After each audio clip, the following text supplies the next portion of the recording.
B, C can do the same work in 9 days, 12 days, 18 days respectively. A started the work and worked for 3 days and left. Then B joined the work and worked for 3 days and left.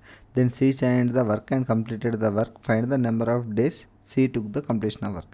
A అనే person ఒక పనిని complete చేయడానికి 9 days time పడతాయి. B అనే పర్సన్కు 12 days time పట్టింది. C అనే పర్సన్కి 18 days time పట్టింది. అప్పుడు టోటల్ వర్క్ యూనిట్స్ ఏమవుతుంది? 9, 12, 18 యొక్క ఎల్సిఎం అవుతుంది. LCM will be 36. అప్పుడు ఏ ఎఫిషియన్సీ ఏమవుతుంది? 36/9 విల్ బి ద 4. బి యొక్క ఎఫిషియన్సీ ఏమవుతుంది? 36/12 అంటే 3 అవుతుంది. సి యొక్క ఎఫిషియన్సీ 36/18 అంటే 2 అవుతుంది. మనకి ఏ ఎఫిషియన్సీ 4 అని తెలుసు, బి ఎఫిషియన్సీ 3, సి ఎఫిషియన్సీ 2. ఇది 1 day efficiencies. A started the work. A అనే పర్సన్ వర్క్ స్టార్ట్ చేశాడు. ఎఫిషియన్సీ ఎంత? A efficiency 4. Worked for 3 days అంటే ఎన్ని డేస్ వర్క్ చేశాడు? 3 డేస్ వర్క్ చేశాడు.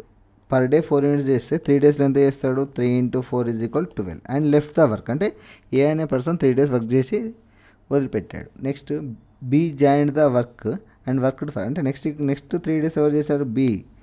నెక్స్ట్ 3 డేస్ బి చేశాడు. బి యొక్క ఎఫిషియన్సీ మనకు తెలుసు 3. అంటే 3 డేస్లో 3 ఎఫిషియన్సీతో చేశాడు కాబట్టి టోటల్ ఎంత అవుతుంది? 9 యూనిట్స్ వర్క్ అవుతుంది. ఇక్కడ 12 యూనిట్స్, ఇక్కడ 9 యూనిట్స్. టోటల్ వర్క్ ఎంత?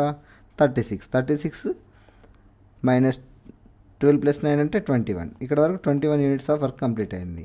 36 - 21 will be the 15 units. Remaining work ఎంత ఉంది? 15 యూనిట్స్ వర్క్ ఉంది. మనకు సి ఎఫిషియన్సీ తెలుసు. C efficiency 2.